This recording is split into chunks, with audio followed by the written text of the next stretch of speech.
வணக்கம். நான் உங்கள் லக்ஷ்மிபதி கிருஷ்ணன். வாங்க இன்றைக்கி ஸ்ட்ரைட்டாகவே வீடியோக்குள்ளே போகலாம். நான் இன்றைக்கி எதை பற்றி பேச வந்தேன்னா, பெண்களை பற்றி தான் பேச வந்தேன். பெண்கள் நம்ம சமுதாயத்தில் எந்த அளவுக்கு உயர்ந்திருக்காங்கன்னு எல்லாருக்குமே அறிந்த ஒன்று, தெரிந்த ஒன்று. அதுக்கு முன்னாடி என்னோடய யூடியூப் சேனலை புதுசாக பார்க்குறவங்க Lucky1385 சப்ஸ்கிரைப் பண்ணுங்கள், லைக் பண்ணுங்கள், கமெண்ட் பண்ணுங்கள், ஷேர் பண்ணுங்கள். மறக்காத பெல் பட்டனை ப்ரெஸ் பண்ணிங்க. ஏன்னா நான் போடுற வீடியோ உங்களுக்கு உடனுக்குடன் வந்து சேரணும்னா பெல் பட்டனை அழுத்தினா மட்டும்தான் உங்களுக்கு வந்து சேரும். வாங்க இன்றைக்கி ஸ்ட்ரைட்டாக வீட்டுக்குள்ளே போகலாம். பெண்கள் எந்த அளவுக்கு இந்த சமுதாயத்தில் உயர்ந்திருக்காங்கன்னு எல்லாருக்குமே தெரியும். ஆனால் சில நேரங்களில் அந்த பெண்களுக்கான அநீதியும் ஏற்பட்டு கொண்டிருக்கிறது இந்த சமுதாயத்தில்.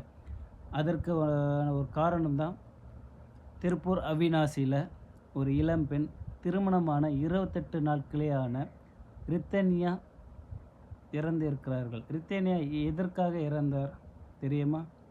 வரதட்சணை கொடுமையால் இறந்திருக்கிறார்கள். தற்கொலைக்கு தூண்டப்பட்டுள்ளார். வரதட்சணை கொடுமையால் தற்கொலைக்கு தூண்டப்பட்டுள்ளார். இது போன்ற ஒரு சம்பவம் எந்த பெண்களும் செய்யக்கூடாது. அதுதான் எனது பணிவான வேண்டுகோள். அதற்காக தான் இந்த வீடியோவை பெண்களுக்காக, முழு சுதந்திரத்துக்காக நான் இந்த வீடியோவை பதிவு செய்ய வந்துள்ளேன். பெண்களை நீங்கள் எந்த அளவுக்கு இந்த சமுதாயத்தில் இருக்கிறீங்க தெரியுமா?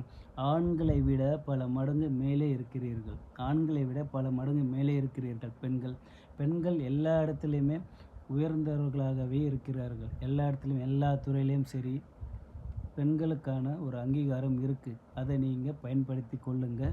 உங்களுக்கான ஒரு சுதந்திரமான ஒரு ஃப்ரீடம் இருக்குது. அது சரியாக பயன்படுத்துங்க.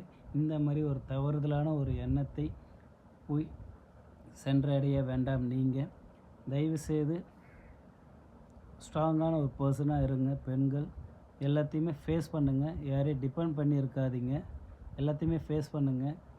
வீட்டில் பேரண்ட்ஸ் உங்களோட ப்ராப்ளத்தை ஏற்றுக்கலையா, விட்டுட்டு அதுக்கான அடுத்த சொல்யூஷன் என்னவோ அதை பாருங்கள். தற்கொலை அதற்கான தீர்வு இல்லை. பெண்களை தற்கொலை அதற்கான தீர்வு இல்லை. வாழ்கிறது வாழ்க்கை, ஒரு வாழ்க்கை. நல்லபடியாக வாழணும்.